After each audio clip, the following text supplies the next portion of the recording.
Awesome. Team, we're extremely excited about today's conversation. We have a jam-packed schedule to be able to discuss with you all today of what BPC and OTR have been able to do, specifically within the financial services factoring industry. Officially, this is Walk in the Park, episode number 3. I have Jared Johnson, FP&A Manager at OTR Solutions. So thank you all for joining us live. And please note that each and every one of you will be muted for the duration. But obviously, once we near the end of the call here today, we'll open it up for any Q&A and can answer any questions as necessary from that front as well. We will also be recording this session and will be available on demand after the fact on our website and YouTube channel. So please like and subscribe so you don't miss out any future content from your friends here at BPC. Walk in the Park is sponsored by our friends at Oracle NetSuite. NetSuite provides a unified software suite to run your business in the cloud with capabilities ranging from finance, accounting, CRM, warehousing, manufacturing, commerce, you name it. And we constantly expand the portfolio within the NetSuite ecosystem with adjacent software as well. So it can really help drive all the functionality necessary for your organization here and now, and also in the future, without you jumping over to a new ERP application every 5 or 6 years. This is an application that you can grow with extensively as the organization organically grows. There's about 31,000 businesses in 217 countries that utilize NetSuite and run their businesses on NetSuite. So please reach out to the team at Bryant Park, either myself, Emile, or Payal here, and get in touch with us. And we'd be more than happy to support any future conversations from there. I'm extremely excited to introduce 2 of our speakers here on the call today for the Walk in the Park webinar. Our first is Emile Saux, Racette. Emile is a consultant turned solution architect within our NetSuite practice, leading transformations across industries, specifically financials being one of them. Emile is focused on software and services side of the house for Bryant Park. He brings a wealth of experience in the financial and software industry, as I mentioned, and created Bryant Park's custom factoring solution, which we'll be discussing here today with Jared. Emile was the lead consultant for the initial implementation for OTR and continues to support the team and their optimization efforts. So Emile, really excited to have you on board here, and thank you for joining us. Yeah, happy to be here. Thanks, Jared, for joining us as well. Perfect. And then we have Jared Johnson, FP&A Manager at OTR Solutions. OTR Solutions is one of the biggest factoring and logistics solutions providing companies, offering quick returns on freight companies' invoices by purchasing them and then collecting from the end consumer/customer. OTR has developed some of the best solutions in the space to allow freight logistics drivers an ability to submit invoices and get paid instantly through their own client portal. They also offer unparalleled support from a team of custom success representatives. Really appreciate you joining, Jared, and thank you for joining a Walk in the Park episode number 3 here. Yeah, thanks for having me. Perfect. So Emile, I'll pass it over to you, and then we can get started here. Yeah, perfect. So thanks again for joining us, Jared. We've got attendees in the audience here. Joining and hoping to learn a little bit more about, specifically your experience, but also OTR's experience with NetSuite as a whole, and how the business has changed as we move to NetSuite. So a little background, BPC implemented NetSuite for OTR Solutions. They've been live since July of 2022. So coming in a little bit under a year now, and we got plenty to talk about as far as experiences go today. So to kick things off, Jared, why don't you tell us a little bit about yourself, your experience, and then we'll jump over into what OTR does. But first, maybe introduce yourself, your background, and specifically how you landed at OTR. Yeah. So my name is Jared Johnson. I'm the FP&A Manager at OTR Solutions. I started my career in public accounting and have kind of followed the public accounting kind of finance role throughout my career. Started in the Atlanta office of BDO, which is a a great size firm for you to kind of start your accounting career. It gives you a lot of access to mid-market companies, helps you kind of be small enough where you can be connected with the accounting professionals that you kind of come up with. And given that kind of background, that's allowed me to have a variety of experiences in different roles, different finance and accounting roles, more traditional accounting roles that are more SEC reporting style, internal audit, kind of grouping consolidations. It's also given me other opportunities to work on implementations before, or doing just other items that are more process improvement oriented, as well as now FP&A. So I landed actually, I started at OTR right before the implementation of bringing in NetSuite. I reached out to a old friend, Grace Maher, who is now our COO, just kind of congratulating her on her promotion to COO at OTR Solutions. She was one of the founding members here. And upon connecting and kind of understanding more about the business, found out that I knew a lot more about the business than I thought I did initially, with it being factoring in the factoring industry. And it made sense related to as they were going into this implementation that I was able to contribute and help. So I joined up. Yeah, I can definitely vouch. It's kind of the optimal background of experiences, right? You've got the accounting background that's going to help in an ERP implementation. You've also got experience, in a couple different, implementations in the past as well. So, all of that made you a great lead and kind of our go-to person during the implementation as we tried to set things up. So definitely a great background there. So maybe for everyone in the audience, can you let's talk a little bit more about what OTR does, right? So can you tell us and give us maybe a background on OTR Solutions as an organization? And then more specifically, right, for the people in the audience that maybe haven't heard of factoring or don't know anything about factoring, right? Maybe give us kind of a 10,000 feet overview of what even factoring is before we get into specifics here. Sure. So high level, the easiest way to describe factoring as a whole is that one company is purchasing another company's receivables at a discount. And here at OTR Solutions, we specialize in supporting the trucking industry with providing factoring and fuel card services to small businesses around the U.S. For a small fee, the trucking company gets paid today, and we provide the back office support that will allow the trucker to do his job, and we do the office work related to collecting the end receivable. Maybe a best way to describe that would be for someone who, instead of just blabbing on about that as an example. So Jared's Trucking moves freight for Coca-Cola. OTR Solutions would buy that invoice from Jared's Trucking, pay me that today, and then Coke would pay OTR Solutions at the regular pay date related to whatever the agreed upon terms were that was related to that original invoice, 30, 45, 60, whatever that scenario was on the original terms.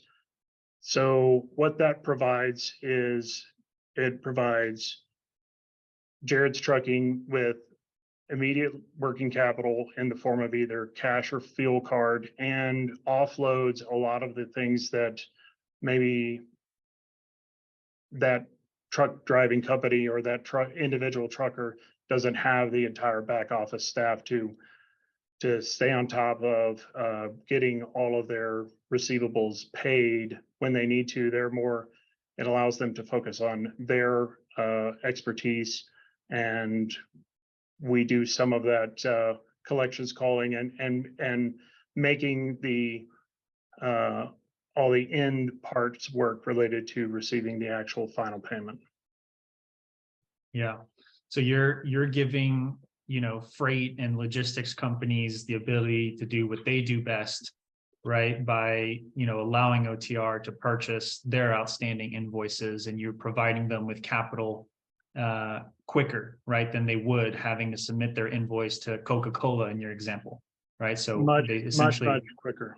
Yeah, the right. fact that they would have all of that for them to move the freight from point A to point B for Coca-Cola is all out of pocket. And the fact that they don't have, they need that working capital back in their pocket faster to continue to take loads. Yeah, turn around and do what they do best. That's great. And there's obviously a lot of, other types of factoring businesses out there. OTR, though, mainly focuses on freight and logistics. Is that right? Yes, that's correct. There's certain industries that kind of lend themselves to factoring, but we focus on just the transportation industry. Yeah. Okay. Great. So tell us a little bit more about what makes OTR special, right? So is there a specific niche or product or something that OTR as a whole is extremely proud of and delivers on time and time again for their clients? Or in your opinion, what makes OTR special and what's driving all this growth, right? You guys are seeing incredible growth recently. Yeah, I would say that what makes us special is that we provide a fintech solution to this problem of getting paid in the transportation industry. Something that makes OTR special is our company culture, which is very innovative and collaborative. We have a very vibrant office that is constantly trying to build a better mousetrap related to making things easier for our clients, and also working with team to team so that we can, why are we doing it this way? Well, we can just literally walk over and talk to someone about the specifics of why this is important. So to that, I would, that's what a lot of what I think is the management group would kind of talk about as what makes part of OTR Solutions great is the company culture. To that, yeah, like that's absolutely a big part of it.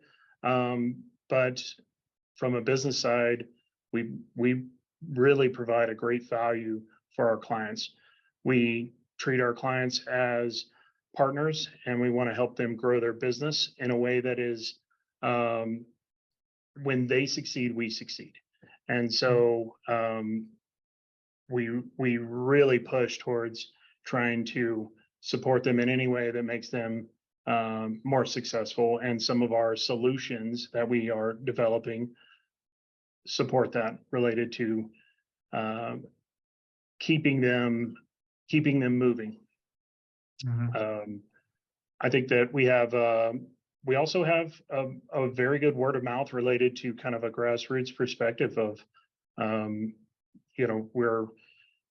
have a great referral program. We are a well-known name in the space, and it's kind of hard to keep good news bottled up when someone is performing these additional things for their clients.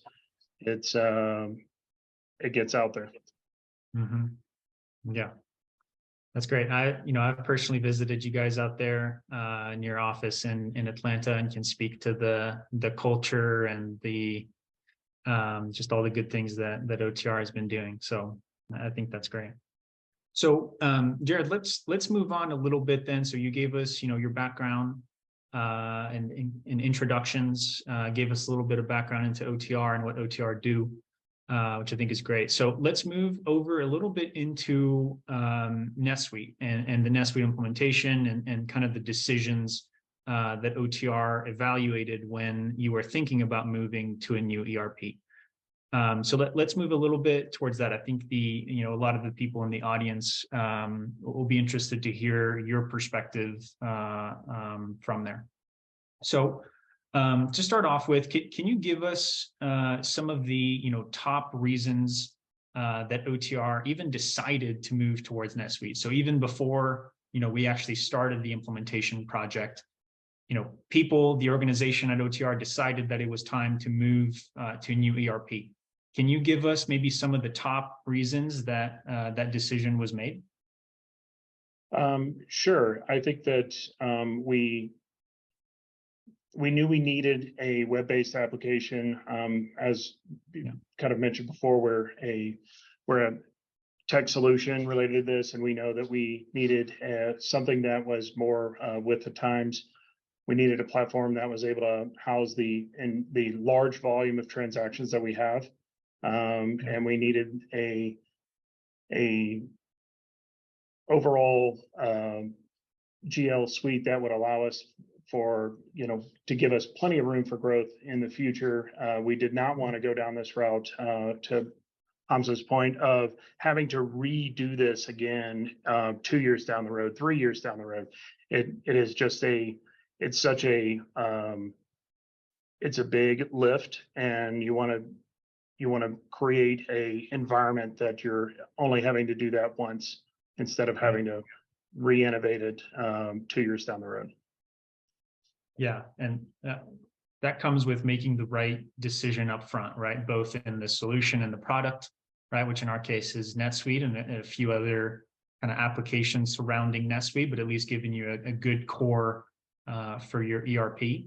And then in your case, right, in a lot of organizations evaluating, implementing, NetSuite or another ERP, it's also about choosing the right implementation partner.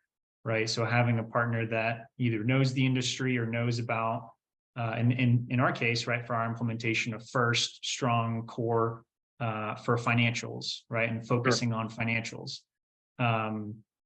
So just want to highlight that, right. We've got customers that have been on NetSuite for 10 years or more.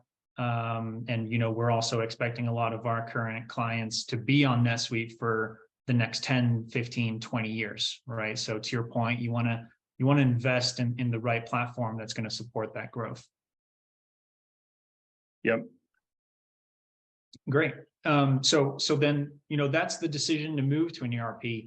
So tell us a little bit more about why NetSuite, right? So from your perspective and kind of looking back, right, hindsight 2020, can you tell us and the audience a little more about why NetSuite specifically was chosen?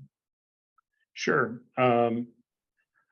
So we believe that in going into this, we believed that NetSuite was going to give us a great platform to have a lot of other plugins that would be using some of the additional technology items that we had to have to kind of bridge the gap, that it would allow for these items to be plugged into NetSuite instead of having to build custom applications for future use. A lot of auxiliary softwares are kind of already prepared for NetSuite integration through APIs. So that was a huge factor related to the overall selection of NetSuite. We really were at a point where we didn't have an option, and we had completely outgrown our previous system. So we took that opportunity as really something that we could rethink and re-innovate our chart of accounts. And that was something that we liked related to the overall perspective related to NetSuite was the presentation related to how we were able to view reports, view our structure, and carve it up into the different dimensions. All of that made the selection of NetSuite, made NetSuite the top of the list related to our selection. Yeah, that's great. So diving a bit deeper into that, right? So you were coming off of QuickBooks, right? Which is fairly common in a lot of organizations that are evaluating NetSuite, right? It's nimble, it's quick to set up, but there's certain limitations, right? And in your case, might have been a part limitation, part just the way that the instance was originally set up. But to give the audience a bit of a backstory, whenever we were first evaluating and reviewing the chart of accounts that OTR had provided us, there were thousands of different GL accounts, specifically in the expense section, because they were breaking out vendors and creating a new GL account for each vendors, which isn't unheard of, right? But it can expand and blow out your chart of accounts exponentially as you keep adding on clients and vendors, which in your industry and in your case was a lot, right? So part of our experience and kind of in delivery, right, is reviewing that chart of accounts, pulling out those GL accounts and consolidating those into individual few expense accounts in your case, and creating actual vendor records, which is native to NetSuite. The dimensional aspect that's native to NetSuite of being able to break out things by department, where we had originally had them in the chart of accounts as one account that would be the 5 departments that you needed in the account structure. NetSuite dimensionality allows us to go back to having the correct one account and then the 5 departments inside of that, instead of so it still allows you to, it's setting it up where you are able to slice your data in future state instead of an ever expanding chart of accounts.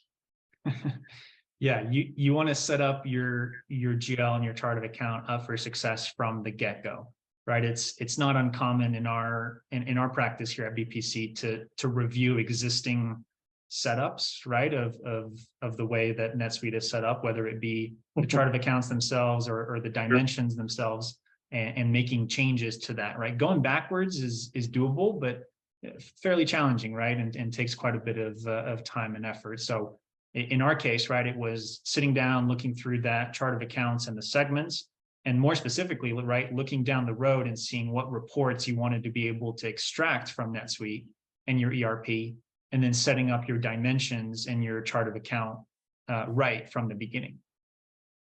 Yes, absolutely. Great.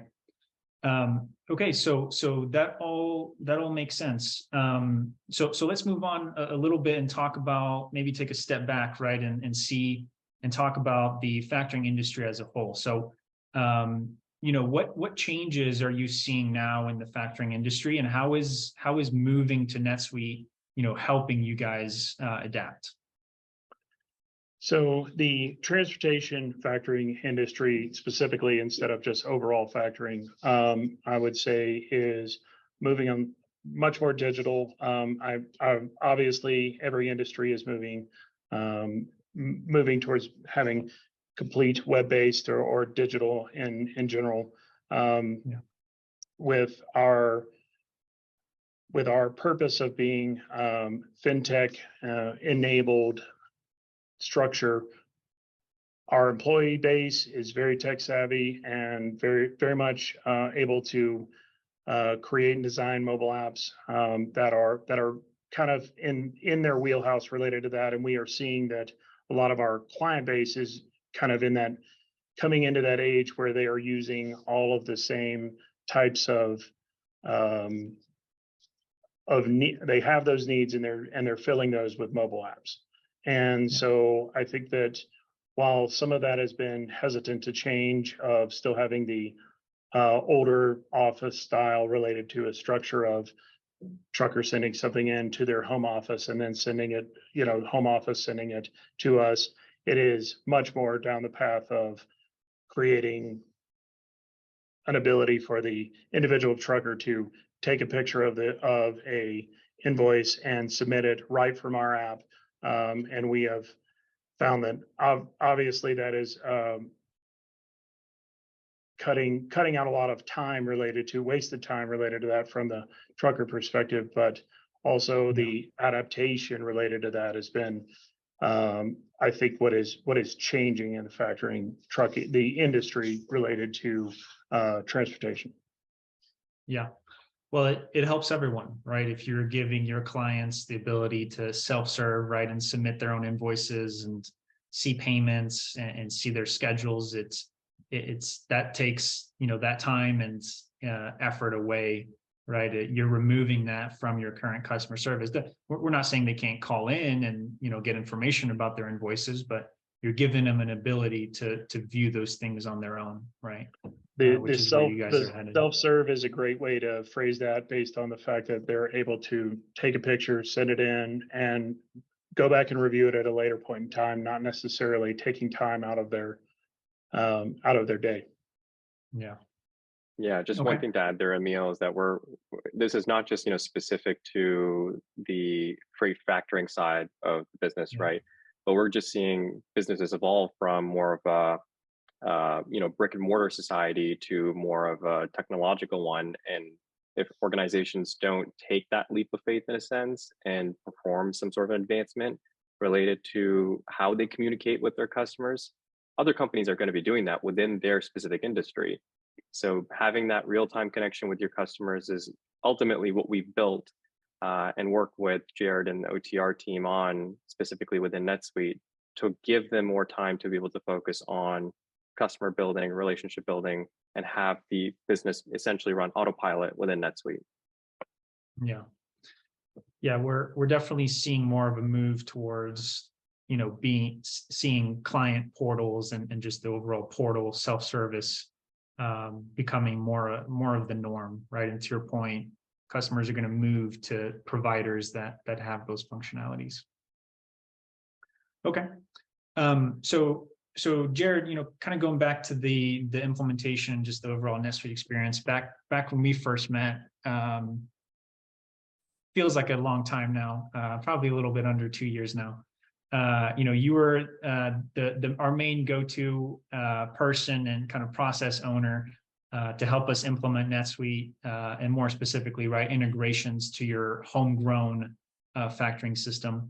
Now you're transitioning, from that implementation role to a bit more of a FP&A role, so focusing a bit more on planning, forecasting, and the budgeting side of the house at OTR. Talk to us a little bit about how that transition's been. And, more specifically, has your mindset changed at all about, some of the work that you're doing, if at all? So having individuals that work in the implementation be part of using the data on the back end really pays dividends. If you've gone through the implementation process, then you really have that kind of, you have that connectivity related to the information that's there. It's a huge benefit from allowing you to not only know how the information is sourcing across and feeding in, but it also allows you the ability to know how to go get answers because you know how the information is flowing. And so it really is a huge benefit in the overall of having people that were part of the implementation use the data on the once it's fully implemented. I think that changing of the mindset related to that is that it's kind of hard to let it go related to it not being your daily job related to supporting and fixing some of those things as they come across from a future state. Our goal as implementation consultants, specifically for NetSuite in this case, right, is to hand you the end users, right, and the process owners hand you the keys and let you be self-sustainable in a lot of ways, so that you can change a field on a form, or tweak and customize a report, right, or create a new saved search, or change a portlet on your dashboard, right? Our goal is to have and empower, right, the end users to be able to make those changes on their own.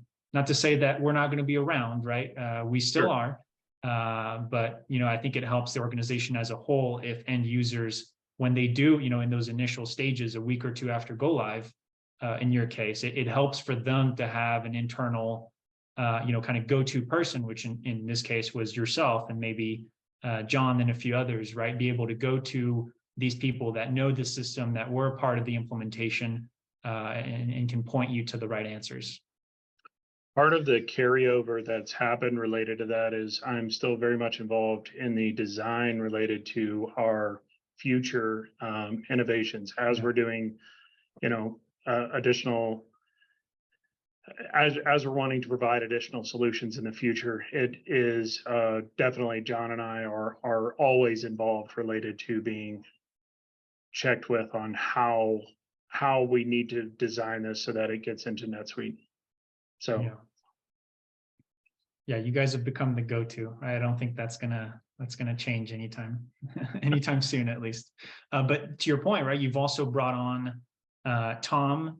Doug's been there obviously the whole time, but you've brought on a few people that have either NetSuite or ERP background, right? So you're able to bring in new talent, and to them it's attractive, right? You're on NetSuite, you're on a bleeding edge platform that they want to work with, and that is extremely valuable, right?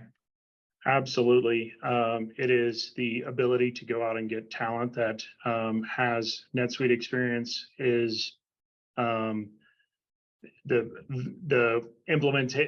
startup curve related to any new employee is shortened. If you're talking NetSuite to NetSuite, if they already have NetSuite experience, you're able to get somebody in the door pretty immediately. Yeah, absolutely. We're seeing that across the board with a lot of clients. So that's great. Okay, so again, we've already talked about kind of your system architecture. So you had QuickBooks before moving to NetSuite. Can you describe maybe what some of the other system landscape that was in the mix before bringing on NetSuite at the time? Maybe some of the limitations of that setup.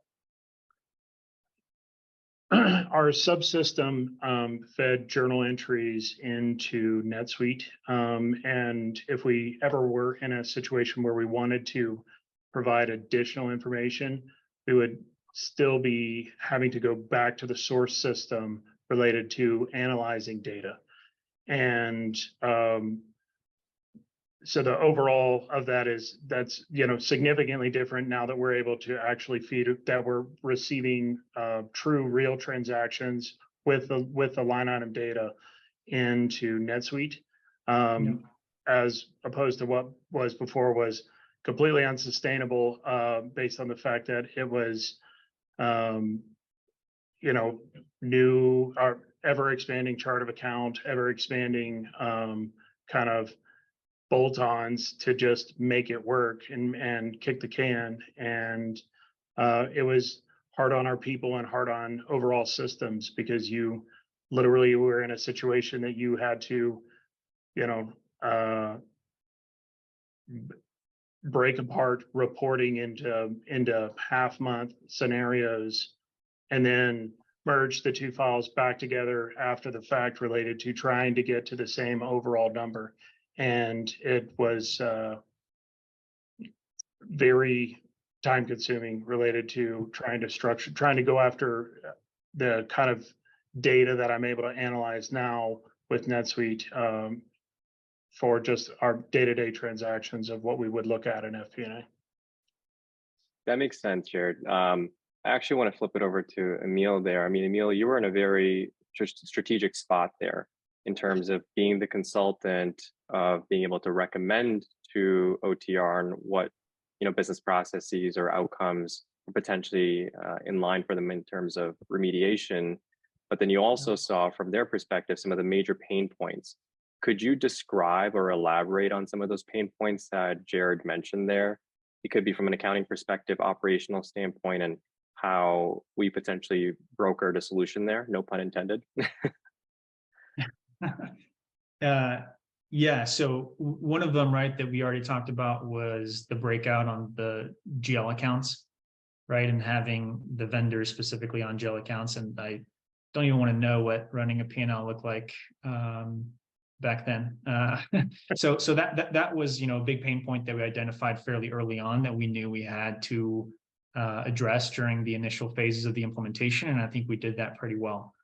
The other part during the initial phase, so during delivery or during the implementation, was finding the right balance between the records and the data flows between the homegrown factoring system, right, that's still operational, and NetSuite, right? And kind of looking at the pros and cons of going to a full-fledged, we're bringing everything into NetSuite. It's all going to be real time via the integration. So that's, one approach that we evaluated versus, being more of a, bringing over summarized journal entries and still giving you the ability to run financials. What we ultimately landed on was kind of a hybrid approach, right? So right in the middle. So we're still using some of the standard native transaction records and entities that NetSuite supports. So customers, vendors, items, chart of accounts, dimensions, obviously. And on the transaction side, choosing, again, landing kind of on a hybrid. So we are using actual invoice records, which, before using QuickBooks, you weren't doing. You were just pushing over summarized journal entries. So now we're giving you the ability to use real invoice records with real transaction dates and due dates, so that in the future, right, we're setting the system up for success in the future. So Jared mentioned, right, we're optimizing on top of our initial implementation. We're enhancing the process to accept payments. So we're in that engagement right now. So, having not decided that upfront to use invoice records, we would have had to completely redo everything that we originally did in the implementation, right? Which we never want to do. So deciding on that hybrid in our initial discussion, I think was key for us to just build on top of what we already did, right? So that was another key piece. And then just giving them, real-time access to data. So, right, so reports or saved searches. We were just on a call earlier this week with Jared and, walking him through how to get revenue numbers, right, broken out by his segments and by his clients, right? So we're on a call, we're kind of coaching him and kind of advising on how to best set up that safe search structure and just running it on top of real-time data. Perfect. I think some key things that I just want to highlight there, Emile, are really that fit gap analysis of where data is going to live appropriately based off of an organization coming off of a very bespoke, siloed solution, if you want to call it that, from their prior ERP system, and then being able to slowly wean them off in terms of a roadmap of, hey, this is what we're essentially going to be doing, this specific phase, secondary phase, tertiary phase, et cetera, to not only get buy-in from the team there, right, from an executive level, but also more so from an end user perspective. So there's appropriate change management happening throughout the process, which is extremely important for organizations such as OTR, which has so many touch points relative to who they're brokering these transactions from and to. So that's great visibility there. Thanks, Emile. Yeah. Great. So, going back to that phase one, phase two, Jared, and deciding on what we wanted to do and where we wanted to go, moving towards NetSuite, right? I think one of the key things that you did well in guiding the organization and guiding, our thought process is thinking of the implementation in terms of phasing, right? So what's a priority in a first phase versus what could we potentially push to a second phase? Can you, walk us through that and speak to us about what that strategy looked like, from a internal perspective, and why the right approach in a phase one was focusing on financials? Sure. Yeah, it is. It's very easy to get caught up in trying to get everything right the first time. I know that is, kind of something that people that are in probably your role have to, kind of fight with or discuss with their implementation partners of, like, maybe you can't get it all right the first time, or that you need to level this related to these, focus on the things that are important, get those settled, and then move on. And you did mention before our true invoices versus the journal entry method related to what we were kind of the way we were doing it before versus what we landed on our actual implementation strategy. And that is an example of something that was critical to get right in the first for the first phase, so that you did not have to redo it. And I think that when business leaders are kind of evaluating this on how to work in their own organization related to this, of focusing on the things that they have to get right in the first part so that they can build the blocks related to what's coming down further down the line. As you mentioned, cash application. We still do cash application in our subsystem instead of doing that in NetSuite. But if we hadn't forced the issue related to getting true invoices on the phase one, we wouldn't have an ability to do phase two. That makes sense. Emile, I think just being a consultant and, driving the implementation top to bottom, phasing strategy is something that's extremely important. I'd love to hear your thoughts on how we guided OTR and potentially some of the roadblocks that may have came up throughout that process as well, and how we remediated those to appropriately, frame the conversations as needed.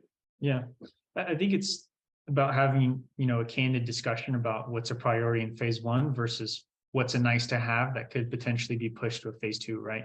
So we had multiple, steering committee meetings or, more project management updates where those key decisions were made with everyone in the room, giving key input on, their opinion on what should be prioritized for a phase one. So in our case, right, standing up financials, standing up that core, API integration to flow data into NetSuite so that they could get reports out of NetSuite, first day that they're live.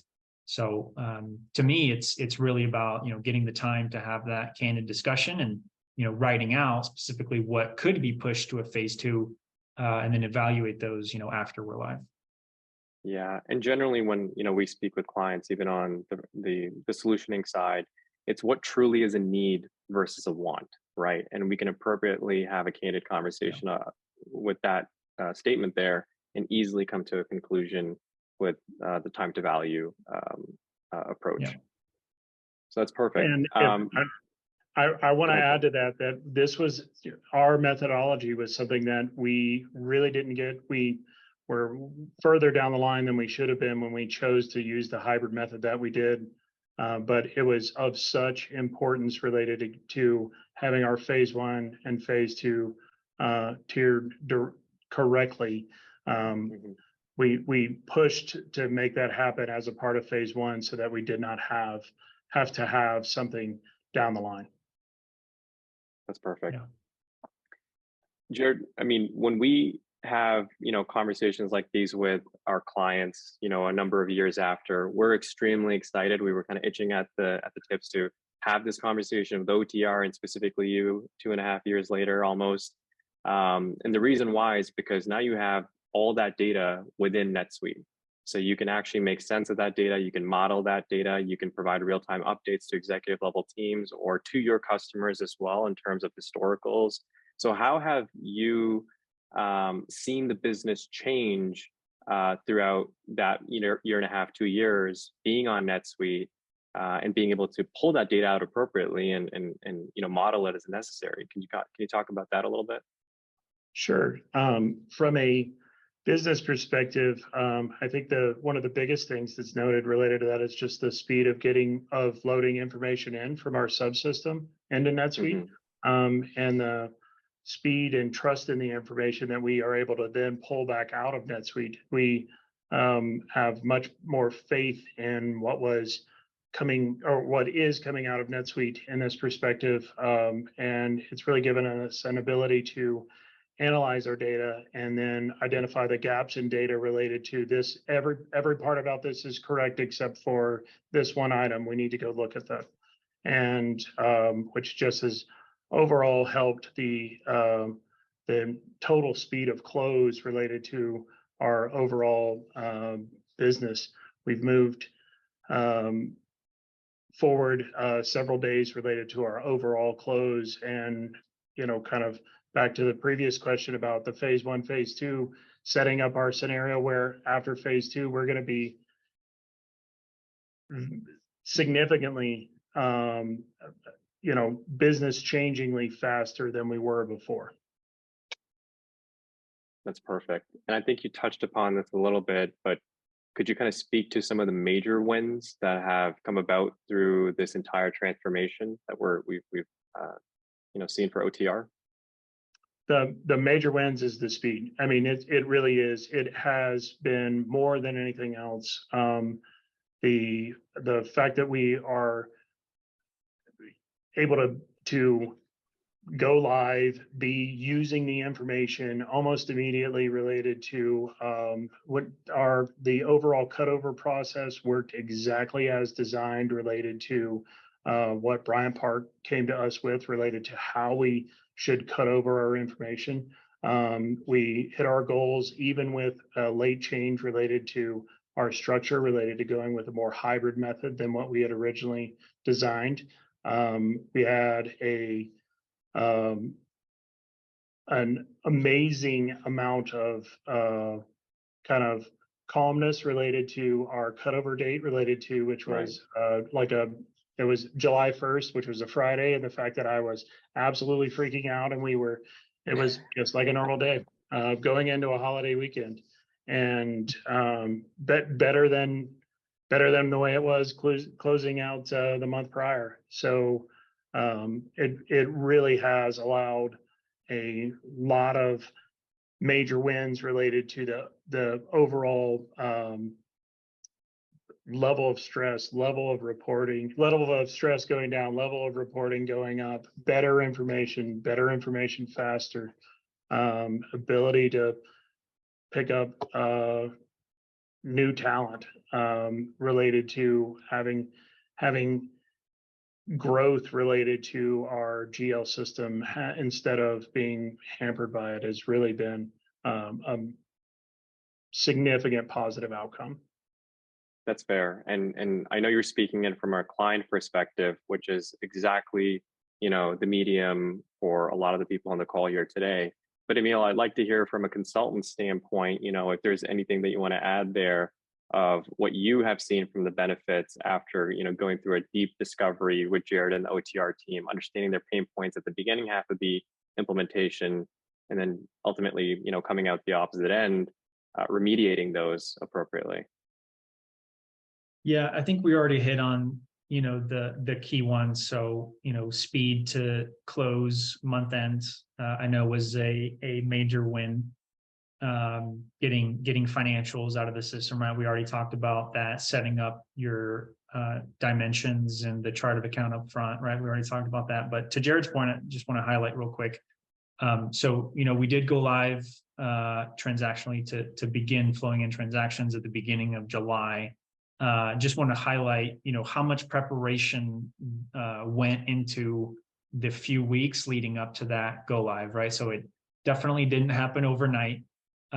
We prepared a fairly thorough cutover checklist that described tasks, right, broken out by team, so that everyone knew specifically who did what, right? So when are we plugging in the integration? When are we deleting test data out of production? When are we, turning that switch on and letting data start to flow? So all of the tasks, right, from start to end to actually turn the system on and go live, we thought about very carefully. So even though it was smooth, that there was a lot of background preparation that goes on behind the scenes for really any successful ERP go live. So with that being said, moving on a little bit to some of those challenges and risks, right, of an ERP implementation. There always are going to be some, right? It's a fairly complex task for any organization. But maybe, Jared, speak to the audience as far as, if they're about to embark on a similar journey, what should they look out for, right? What should they keep an eye out for that could potentially slow their project down from your perspective? So I think that, kind of as we've mentioned before, it's being realistic about the goals, that you might not be able to bite off the entire thing in one implementation, and that if that's the case for your organization, then a phasing approach related to getting it right in 2 steps, getting your most important core business off the ground related to phase 1, and then the reducing additional pain points in phase 2. That is a a strategy that was very successful for us, and I would assume that it would be for anyone else. I think that it's really hard, and especially in like small organizations where you have very nimble, lean teams, it's hard to kind of always push to get the right personnel into the right meetings related to the design and structure of how you want NetSuite to, or whatever system you're selecting has to run, and it needs to be prioritized at all levels related to the importance of that. If you're not just getting, three players only in the room, and everyone just gets to eat whatever accounting system comes down the pipe. Yeah.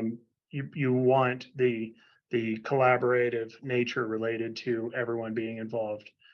I think something related to specifically for us, if I had to do it over again, I would have utilized some additional features related to the subsidiary dimensional setup related to, I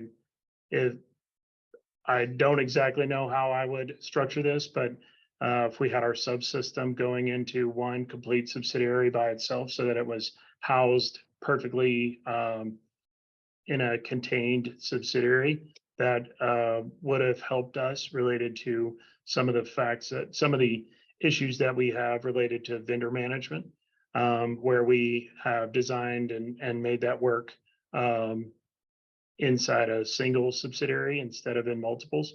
But if we had been able to utilize it a little bit differently, or known about the tasks that we were undergoing, we probably would have separated that out a little bit different.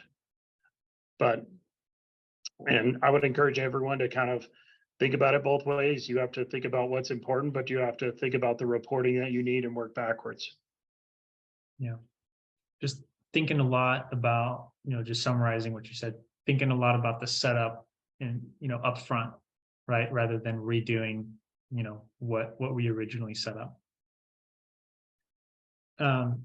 Okay, great. So, Jared, talk to us about, what's in store for OTR in the months and years ahead. Obviously, you've seen great growth recently, and I don't think, we see that stopping anytime soon, but, what's next for OTR? So I would say that we have an advantage in this particular industry where we are very close to our client base. And I think that, our finger is on the pulse related to knowing exactly what our clients need because we ask them. We treat them as industry partners. And when they succeed, that allows us to succeed. And so I think that in answering that question, we really have we're trying to push more towards providing our client base what they need and provide that to them faster related to speed of options related to them getting paid and the speed of options or the number of options related to how they're getting paid, whether or not they're paid through through a standard cash transaction, or if they're paid in a fuel card or other options. And so I would suggest everyone to stay tuned related to what we have coming right around the corner. Yeah, biggest following on LinkedIn, right? For factoring businesses. We'll just throw that plug out there. Perfect. So in the interest of time, because we definitely want to open it up for some Q&A, I think today's conversation was incredible. Thank you so much, Jared, for taking time out today and helping the folks on the call understand, the ebbs and flows involved with any implementation, but then more importantly, the benefit that is at the light at the end of the tunnel, if you want to call it that, and how BPC has specifically been able to help you all get there and make more of what was a conceptual idea into fruition that can now be something that can be built upon as the organization organically grows, right? Coming back to our point earlier, where you don't have to switch to a new ERP system or a different solution, because we're going to be able to build on top of essentially what's been conducted within NetSuite. So we appreciate your time, and thank you, Emile, for also taking time out of your day and helping us understand more so from a consultant side, how we were able to optimize, OTR Solutions overall NetSuite implementation. So I thank you both for that. We'd love to open it up for questions, team, as we wrap up with the last couple of minutes here for the duration of the webinar. Payal, is there any? Perfect. I see some Q&A there. Perfect. We see one question, and I think, Jared, this could be perfectly answered by you. Was there any customization of the product for what we have seen so far for you all? Sure. The revenue transaction for our particular industry is a little bit unique. And so we had to customize our implementation of NetSuite to house a two-part transaction where we're able to, it's unique because in most other forms of accounting, your AR and your revenue are directly correlated, and that's not exactly the case in our situation. So we created a custom housing related to hold two different transactions, an invoice and a journal entry related to how we're able to flow the information over from our subsystem to our main system. We had to, with that in addition, we had to link all the custom the indicators related to those two separate or multiple transactions together and link them together in a naming convention so that you were able to follow what one transaction was all the way from payment all the way through cash going out the door to cash coming back in the door. And so the fact that there's a shell that houses that overall transaction and then all the cells related to going and having that information able to be globally searched inside NetSuite was something fully custom, and it has worked out absolutely great. That's perfect. The visibility that provides, I'm just sure, provides you leaps and bounds ahead of where you guys were previously. But I also want to quickly talk to the fact that all of these customizations, quote unquote, are thoroughly tested through UAT testing. We put together documentation for all these items, walk through with you on each and every single edge use case. So theoretically, once we come out of the implementation, all the different potential issues that may have arisen, post go live, we've already kind of worked through them during the implementation side of things. So very common for a lot of our customizations there, and great insight there, Jared. I appreciate that. With 1 minute to spare, actually just on time, I think we are right at the top of the half of the hour. But we'll kind of close up here, team. We really appreciate the time everyone has taken out to jump on the call. We're more than happy to answer questions after the fact. Please coordinate all your questions directly to Payal, Emile, or I, and we'll be more than happy to answer those in either a subsequent call or just via email. But again, Jared, Emile, we appreciate the time and your insight in today's call, and look forward to future calls with you both. Thank you for having me. Follow us on LinkedIn. Sounds good. Perfect. Thanks for joining, Jared. We greatly appreciate it. Sure thing. All right. Thanks everyone. Brought to you by Bryant Park Consulting, a NetSuite Alliance partner.